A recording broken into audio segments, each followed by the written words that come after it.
Pete Hegseth thought it'd be just another routine hearing, until Jasmine Crockett pulled out an email that not only exposed his political dealings under oath, but also sparked a federal investigation that sent shockwaves through Washington. Stay with us. This one's worth every second of your time. Inside room 242 of the Rayburn House office building, the tension wasn't obvious at first. Everything felt flat, routine. Just another oversight committee hearing. Pete Hegseth, in his crisp blue suit and that fixed half-smile, looked like a man ready for safe, predictable questions. Then Jasmine Crockett spoke. "Mr. Hegseth, before we move on, I need you to confirm something for me," she said, her voice slicing through the air like a cracked window during a storm. Hegseth turned, eyes narrowing. "Congresswoman, I'll answer anything within the scope." "Oh, don't worry. This one's definitely within the scope." The room shifted. Chairs creaked. People sat straighter. Behind her glasses, Crockett flipped open a folder. 3 stapled sheets, creased at the corner. She held them like they weighed something, and they did. "You testified under oath on April 7th that you had zero involvement in coordinating intelligence briefings that included unverified info. Is that still your testimony?" "Yes," Hegseth replied. She smiled, barely. "Well then, you might want to explain this." She placed the first document on the committee's shared screen. It was a printout of an internal email, dated 2 weeks before Hegseth's testimony, sent from his encrypted government account to 2 advisors connected to a political consultant. Subject line: Briefing Notes. Top line: Talking Points. She read aloud. "Make sure the language leans on ambiguity. Don't confirm anything outright. This is more about narrative direction than detail." Hegseth leaned forward. "Congresswoman, I'd need to see that in full context." "I'm glad you said that," she cut in, "because I've got the full thread. And the attachment." A pause, not from her, but from him. His throat tightened. Blinking faster. Representative Hall, 2 seats down, muttered under his breath. The cameras caught it. It looked like, "Oh, damn." Crockett kept going. "This isn't about politics," she said. "This is about perjury. It's about misusing government resources to push a false narrative, under oath. Which, by the way, is a federal crime." The buzz in the room picked up. Journalists shifted in their gallery seats. "I came prepared because facts still matter," Crockett continued, holding up that creased packet. "And what I'm holding. These are the facts you thought would never surface." Hegseth turned to his lawyer, whispering. No alarm on their face, but that kind of silence meant, "We didn't plan for this." Crockett wasn't done. "You claim no coordination took place, but the timestamps, recipients, and wording? They all say otherwise. Do you still stand by your sworn statement, under penalty of perjury?" A beat. "I'll invoke counsel's advice before I respond," Hegseth said. "And you should," she replied. "Because I've got more." Her time was nearly up, but no one glanced at the clock. Somewhere in a cable news control room, a producer whispered, "Clip this. Get it on the ticker." This wasn't just a hearing anymore. This was a reckoning. And Jasmine Crockett? She had taken the wheel. What most people didn't know was, this wasn't her first time standing up to the powerful, and it sure wouldn't be her last. Long before she shook up Capitol Hill, Jasmine was a relentless woman in flats, navigating Dallas County courthouses with legal pads in hand. She didn't start out wanting to be a congresswoman. Honestly, there was a time she wasn't even sure about becoming a lawyer. But life, it had its own plans. And Texas, it has a funny way of revealing who you really are when you're trying to stay in the background. Jasmine took on cases that most attorneys would pass on. Missing witnesses, nervous families, shady backroom deals, judges who sighed the second they saw jail uniforms walk in. She wasn't there to win friends. Her mission? Make sure the truth didn't drown in bad paperwork and government apathy. That morning, Jasmine arrived at the Capitol just after 7:30. Early enough to dodge reporters, but late enough to spot who else was already in. She entered through the east door, badge clipped to her blazer, earbuds in, playing her go-to 10-minute playlist, some classic Motown and just a touch of Aretha, getting in the zone. Upstairs, her aide Jennifer waited with a thick packet and a look that said, "It's all here. Triple-checked. Indexed. Ready." Crockett didn't say much. She never did on hearing days. Just a nod. Took the file. Found a window-side corner. Outside, people were already lining up. Cameras everywhere. Commentators prepping takes. An intern nearly tripped trying to film Hegseth's entrance. They knew something was going down. They just didn't know how big it'd be. Inside the chamber, the vibe was cool, polite. Reps made small talk. Staffers whispered about dinner plans. Hegseth walked in smirking, a legal team trailing 2 steps behind. He wore that polished calm you see in the powerful, part poise, part performance. Shook hands with some Republicans. Nodded politely at others. Then locked eyes with Crockett. She didn't blink. He leaned toward a lawyer, muttered something. Crockett caught it. Didn't react, but Jennifer noticed her jaw tighten just enough to know that was personal.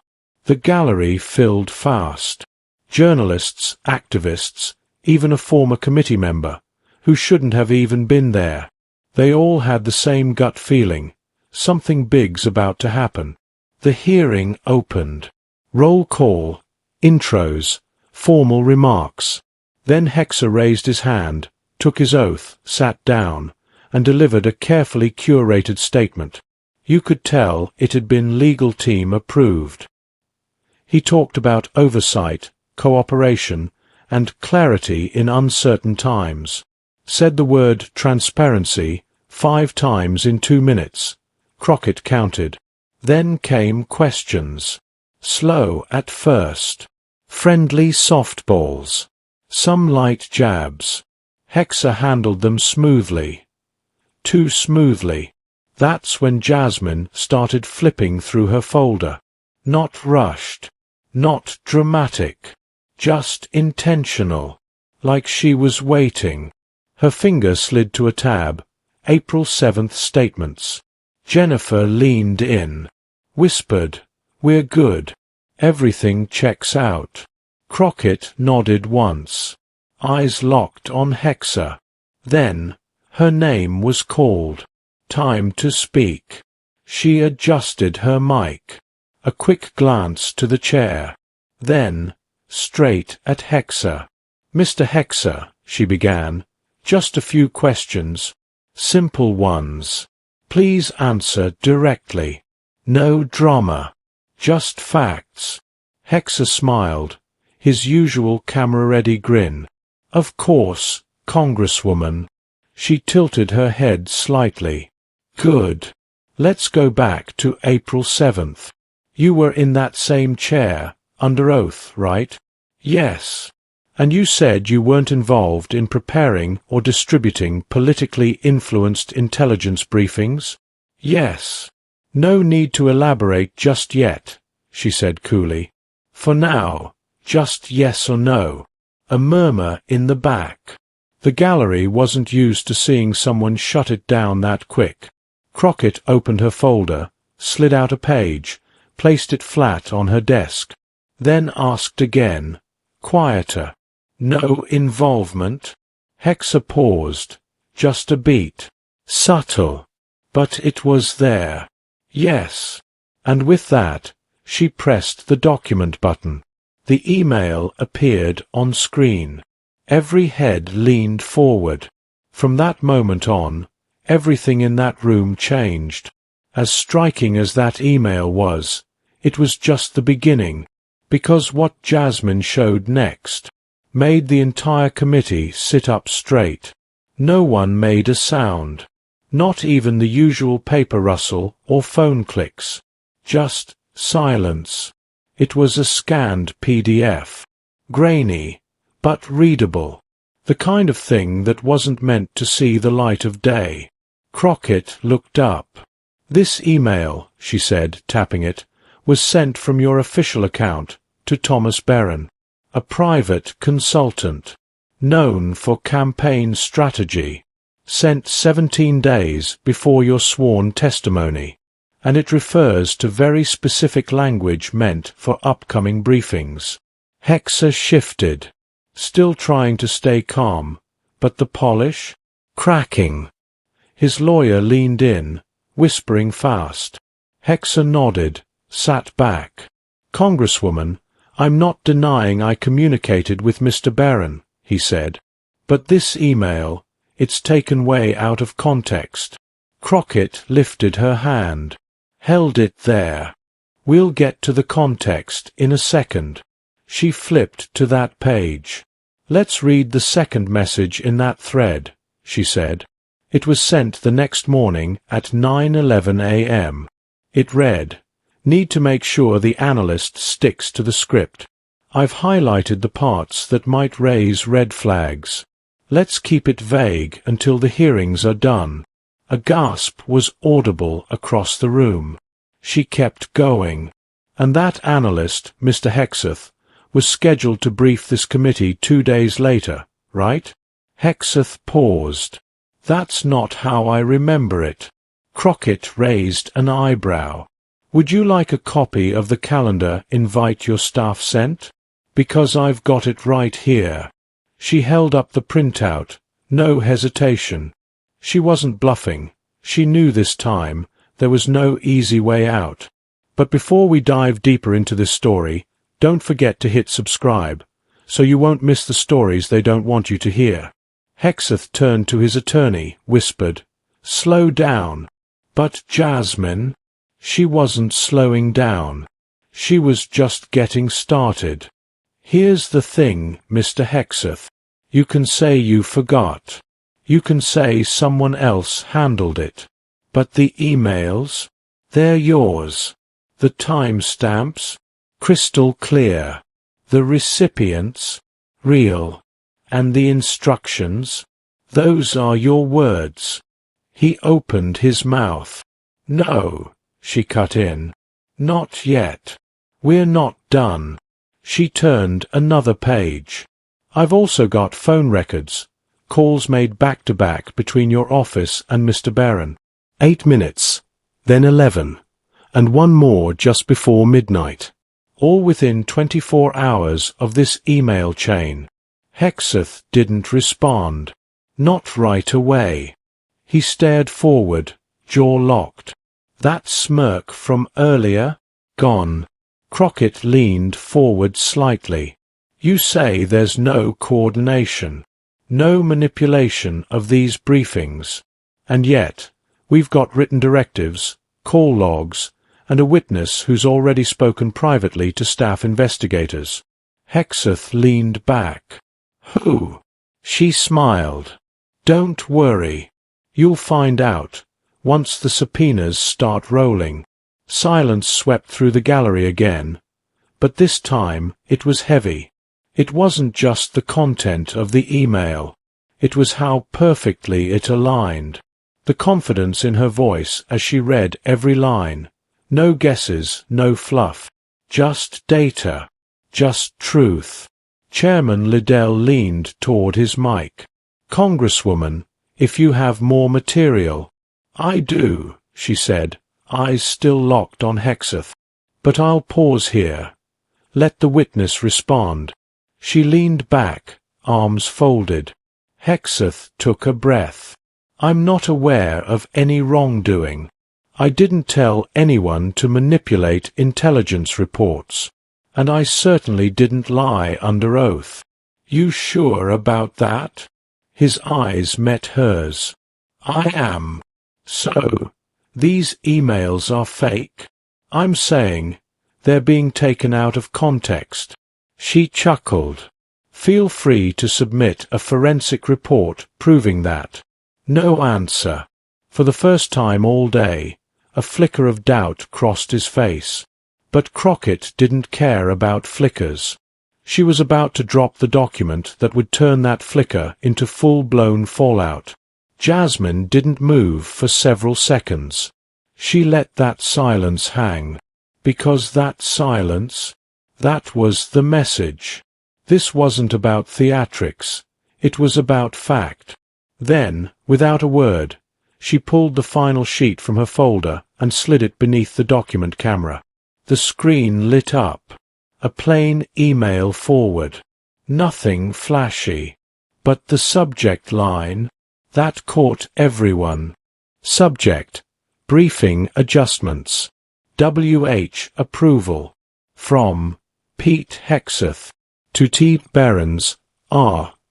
Wilkes, C. Stein. Content: all good.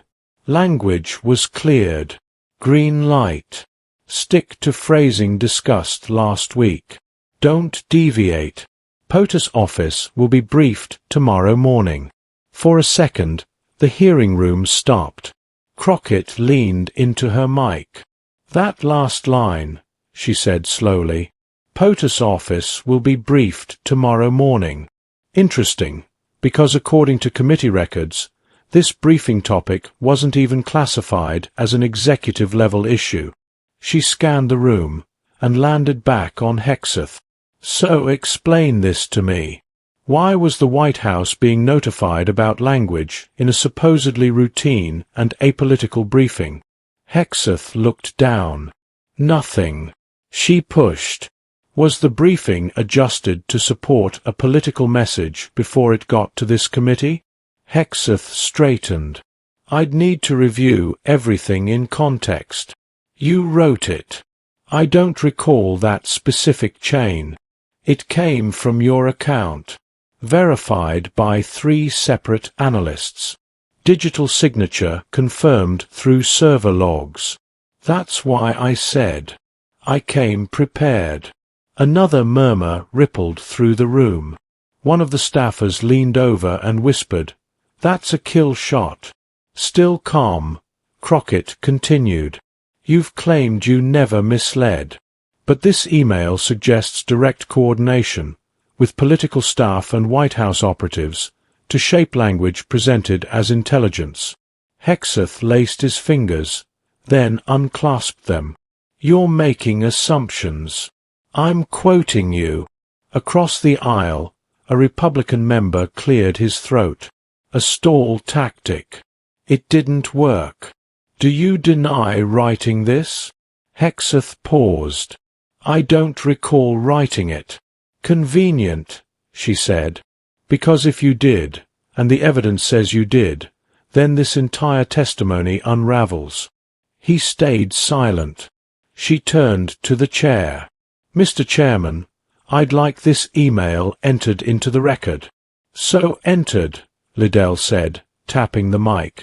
And I formally request this committee re-evaluate Mr. Hegseth's prior sworn statements in light of this new material. You can submit that in writing. I will. That moment felt different. No shouting. No grandstanding. Just one congresswoman, her paper trail, and a truth no one saw coming, unraveling a man who'd operated behind power for years. Outside the building, reporters were already tweeting screenshots. Networks were preparing graphics. Someone leaked the email. Inside Hegseth's pocket, his phone was vibrating. His crisis thread lit up. Crockett leaned back slightly. I'm done for now. But she wasn't. Not really. The real impact had just begun. Minutes later, chatter began, across party lines. A centrist Democrat nodded. Even a freshman Republican quietly texted a staffer, That email's gonna haunt him. While the room buzzed, Crockett sat still. Because she knew, this wasn't just bad. It was big. Within 20 minutes, the email was on national headlines. During the second round of questions, cable news Chiron read. Breaking. House Representative Jasmine Crockett reveals email tying Hegseth to politicized intelligence briefing. Podcasts scrambled mid-drop to record updates. Even neutral pundits said, this could get real. Then Congressman Darnell Joy confirmed the metadata. He even asked the tech team to verify the email's authenticity. On record. Hegseth's attorney tried cutting in. This document, even if valid, lacks context, he argued. Mr. Hegseth was in touch with many officials. Coordination doesn't equal misconduct. Crockett didn't interrupt, but she took notes. Then came Representative Kendra Malaloy, freshman Republican from Arizona. Normally stayed in line. She adjusted her mic. I may not agree with my colleague on much, she said, but the committee owes it to the public to investigate this document fully. The room froze. That kind of comment? Rare. It signaled something. This wasn't going away. Hegseth stayed calm, but his lawyer leaned in again, whispering faster. Then, another twist. Representative Jonah Lyles, former prosecutor, brought up Hegseth's testimony from 6 months earlier. In that hearing, he said he had no contact with White House briefers post-administration. Lyles held up a printout. This email conflicts with that statement. So I ask, did you or did you not coordinate with the executive office in 2023? Hegseth exhaled. I'd need to review all my communication. That's not what you said 6 months ago. In the back row, a young intern mouthed, he's cooked. Crockett didn't gloat. Just stayed calm. This wasn't about drama. It was about consequence. After the lunch break, she returned to her office.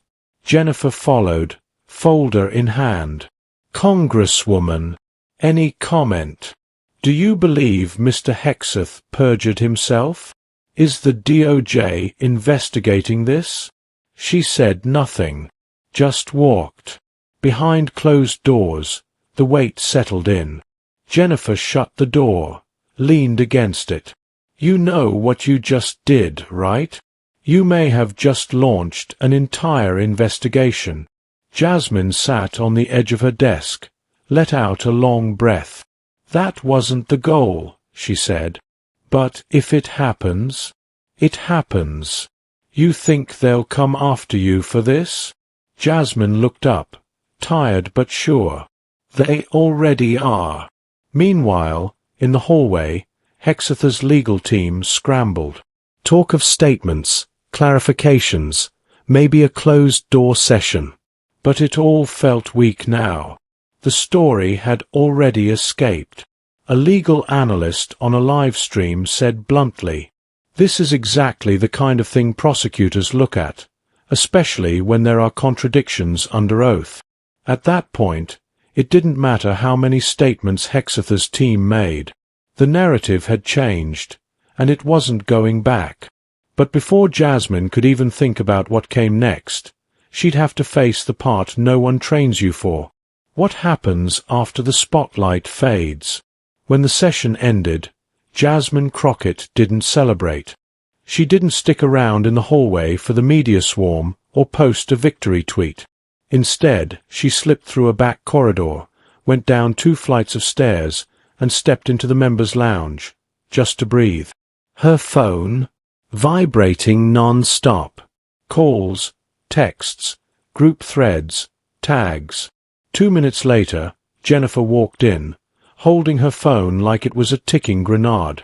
You're trending in 4 categories. MSNBC wants a sit-down. CNN's asking for a statement. Even 60 Minutes just asked about a long form. She rattled off. And you're not going to believe this. Don Lemon DM'd you."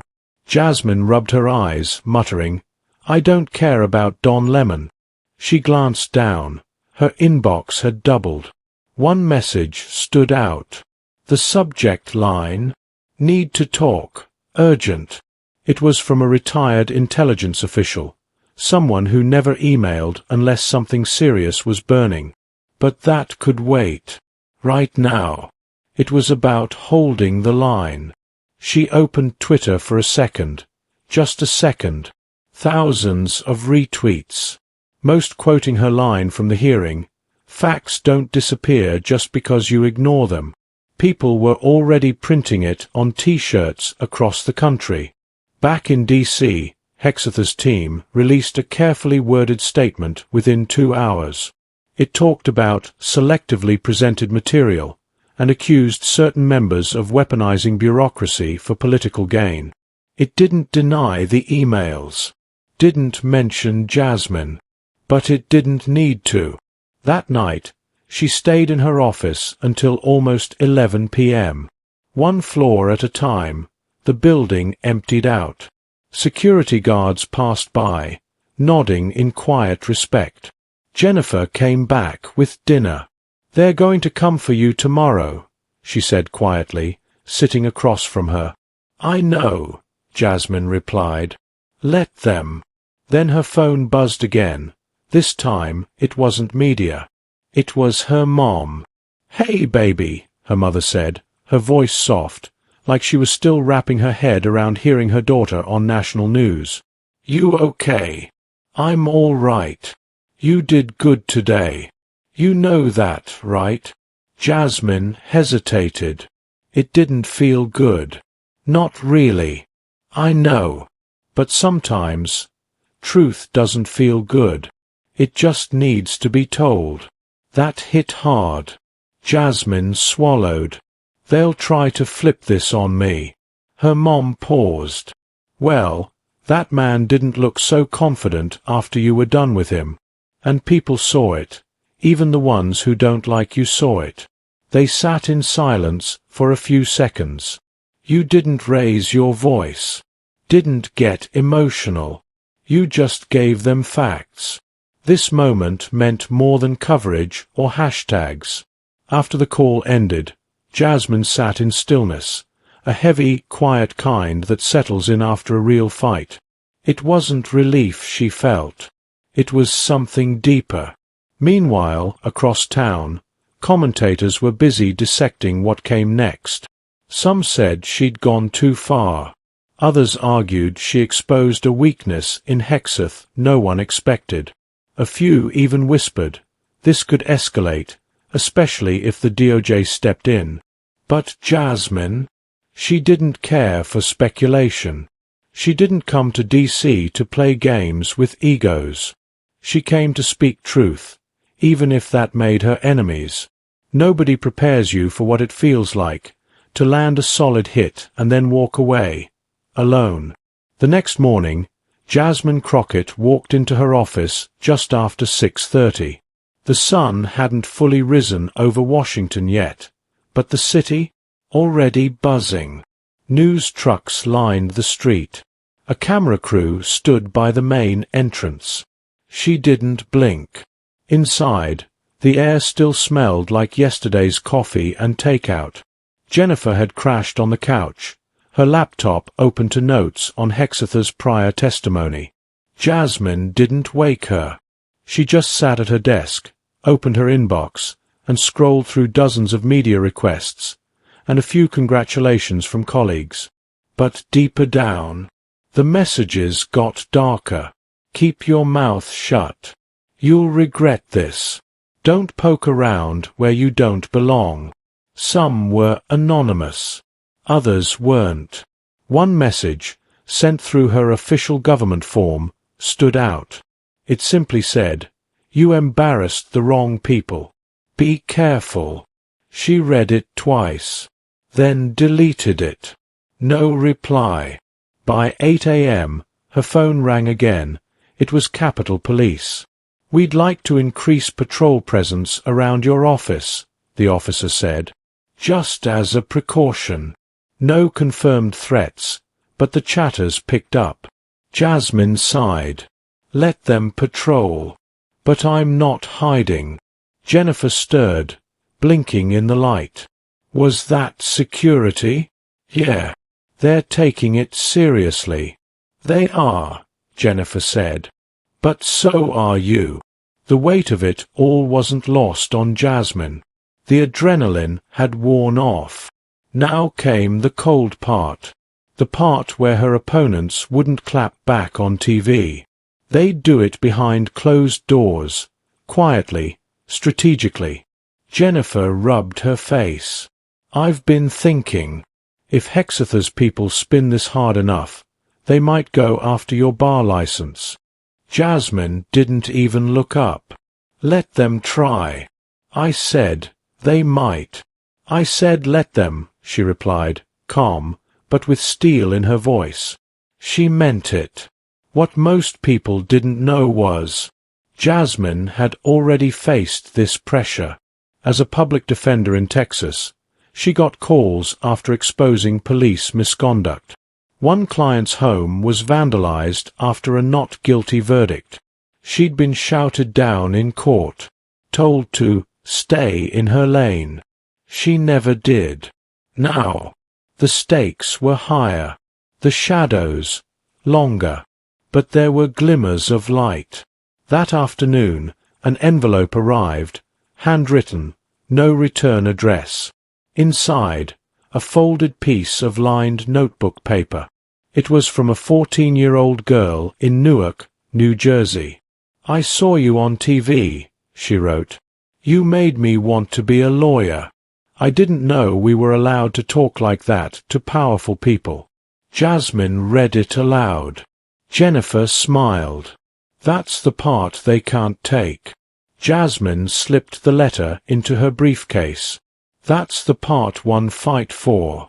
Later that night, Jasmine sat down for a one-on-one interview, not with the flashy networks, but with a lesser-known political outlet, the kind that still asked real questions in long form.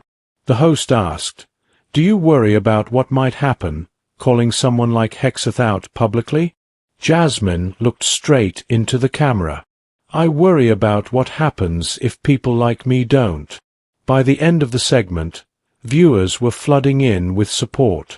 Retired judges, law students, civil servants, even a former Capitol staffer now living in New Mexico wrote in, "You reminded me why I used to care about this place." But behind every kind word, there lurked a sharper shadow. People were scheming their next moves, clinging to old networks, just waiting for her to slip up. But Jasmine Crockett? She wasn't in this just to survive politics. She was here to shake it up, even if it meant getting shaken herself. By Friday morning, it wasn't just cable pundits buzzing.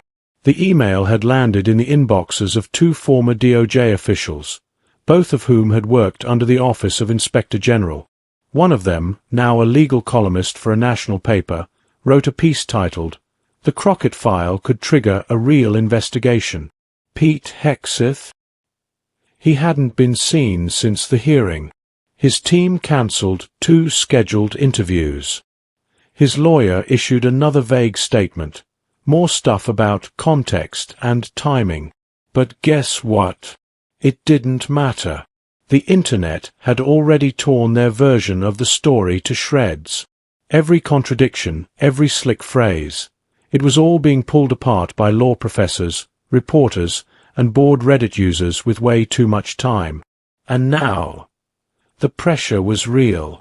Over in Bethesda, Maryland, a federal prosecutor had quietly filed a request to reopen a preliminary review of Hegseth's sworn testimony. No, it wasn't an indictment. Not yet. But it was a step. And that step. It started with Jasmine Crockett's folder. Back on Capitol Hill, Oversight Committee members were deep in informal talks. Even a few who'd sat silently during the hearing were now weighing their options. Some were whispering about subpoenaing Hegseth for a closed-door session. Others wanted to bring in Barron's, the campaign advisor mentioned in the email chain. Hegseth's allies tried to play it down, calling it political theatre. But even some of their own staffers quietly admitted, "This doesn't look good." Meanwhile, reporters were parked outside Hegseth's home in Fairfax, just waiting for a sign, any sign that he'd speak. One day passed. Then two. Finally, on Sunday, a blurry cell phone video surfaced. Hegseth walking out of a restaurant beside his attorney. He avoided cameras. No comment. No eye contact. Just a man who finally realized the walls were way thinner than he thought. Back in Crockett's office, she was in strategy mode, meeting with legal aides and committee staffers. The tone, dead serious. No victory laps. No celebration. One staffer finally asked, "Do you think DOJ will take action?" Jasmine just shook her head. "Not unless we keep the pressure on." "But is that really your goal?" They followed up.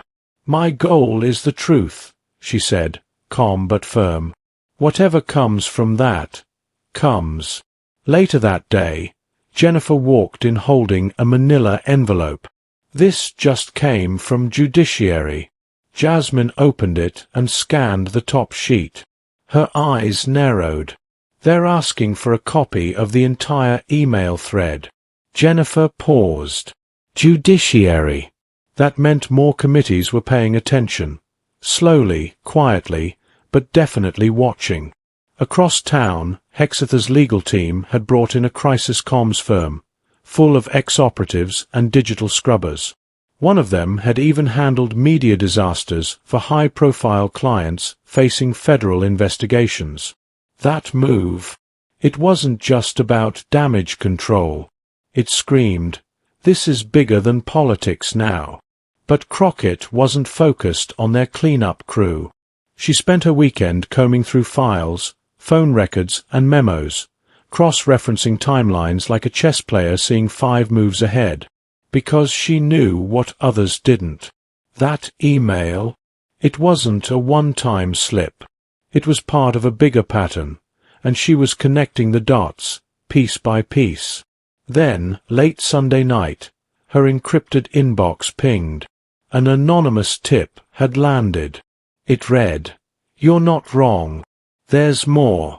Look at August 12th. Search internal calendar logs tied to OM and DNI. Start with keyword, messaging alignment. No name, no trace. Just a digital breadcrumb, sharp and potentially explosive." Jasmine flagged it for her legal team immediately. By Monday, Judiciary had sent a formal request for supplemental documentation. Hegseth's attorneys, in response, dropped a third statement, this one sounding more defensive than ever. They blamed leaks, theatrics, even accused the committee of abusing its resources. But Crockett? She didn't say a word publicly. She didn't have to. The story was already breathing on its own. That evening, a national correspondent ended their segment with this line, "This isn't just about one email. It's about accountability, and whether a member of Congress, armed with nothing but paper and a mic, can still hold power to account in 2025. While Hegseth scrambled to control the fallout, Jasmine was already prepping for what came next. Because the truth, it doesn't wait, and it was moving.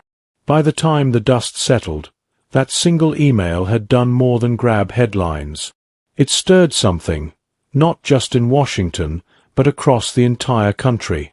Jasmine Crockett didn't raise her voice. She didn't insult anyone. She didn't chase the spotlight. She simply laid down the facts, connected the dots, and let the truth do the talking. And in a world drowning in noise, that kind of quiet strength hits differently. 2 weeks passed. Hegseth still hadn't returned to Capitol Hill. The Oversight Committee had paused all future testimonies, pending further review. Meanwhile, Judiciary had begun discreet interviews with 3 people linked to that February email, and one of them had already hired legal counsel. Still, Jasmine pressed on.